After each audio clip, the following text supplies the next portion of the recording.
Hello YouTube, I'm Jack Clark, the Musketeer, coming to you with a deck profile. Now, this is the deck profile that I've been wanting to do for ever so long, but I was waiting for Underworld 667 to put on my next great YouTuber video on his channel. So, of course, this is Casino Hero, a deck of my brother's creation, actually. However, I'm sure the deck's already seen the light of day in some way, shape, or form. But, of course, I'm going to go through some of the cards before I go any further, so let's go through the monsters. We have 3 copies of Elemental Hero Bubbleman, 3 copies of Elemental Hero Neos Alius, 1 copy of Elemental Hero Stratos, 3 copies of Elemental Hero Voltic, 3 copies of Field-Commnader Rahz, and 2 copies of Photon Thrasher. For the spell cards, we have 1 Book of Moon, 1 Dark Hole, 3 emergency calls, 2 Gemini Spark, 1 Heavy Storm, 2 Miracle Fusion, 1 Monster Reborn, 3 copies of Monster Slots, 2 Mystical Space Typhoon, 2 Duality, 1 Reinforcement of the Army, and 2 Super Polymerization. And for the traps, we have the Solemn Brigade and a single copy of Torrential Tribute. I'm not going to go through the extra deck because, well, you can see it there and it's pretty self-explanatory. So, let's go through what makes this deck unique. Now, of course, you'll look at this deck and you'll say, oh, it's basically Bubble Blade with some random stuff thrown in.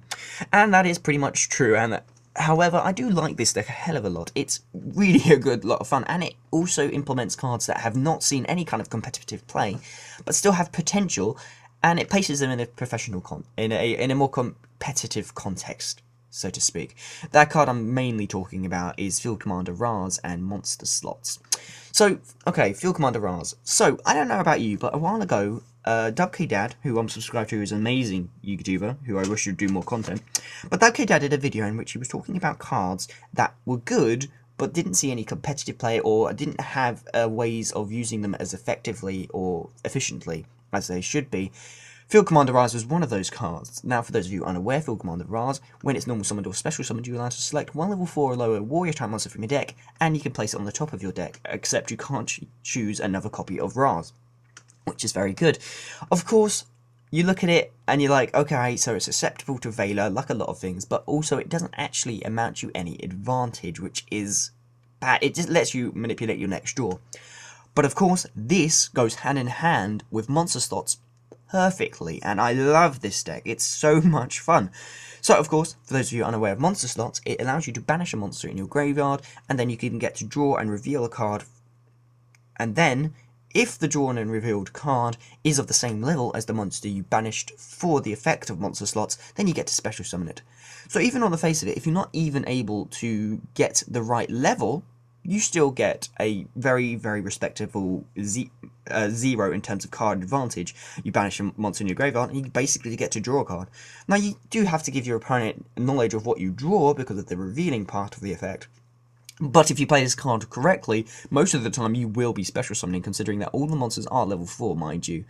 So, of course, the ideal situation is, for example, you have an elemental hero in your graveyard and you summon Field-Commnader Rahz, at which point you put, I don't know, elemental hero Stratos at the top of your deck with Rahz's effect. Now, of course, they will know that you're going to put elemental hero Stratos at the top of your deck. But, there's the thing, like I said, Rahz is susceptible to Veiler, but because of its effect and the fact that it doesn't normally, it doesn't actually give you any direct advantage, your opponent will be less likely to Veiler it because they'll know you're playing heroes, because you're setting up your play for this optimum play. So they're less likely to Veiler it and save it for the Veiler.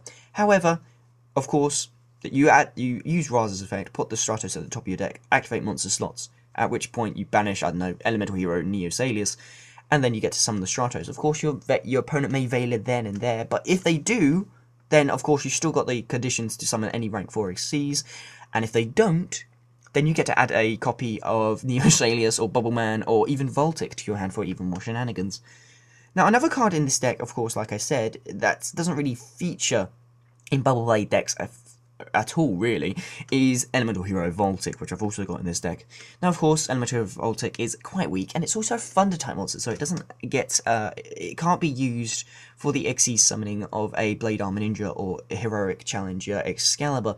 So that kind of limits its playability slightly. However, its effect to special summon Elemental Heroes from your banished zone when it does battle damage is really, really nice. And I really like the kind of battle phase shenanigans you can pull with this, because not only does it mean recurring effect, you can recur the effect of elemental hero Stratos, but it also means that you can amount more advantage for more Blade Armor Ninja plays and Excalibur plays, despite him not being able to be a component of those plays.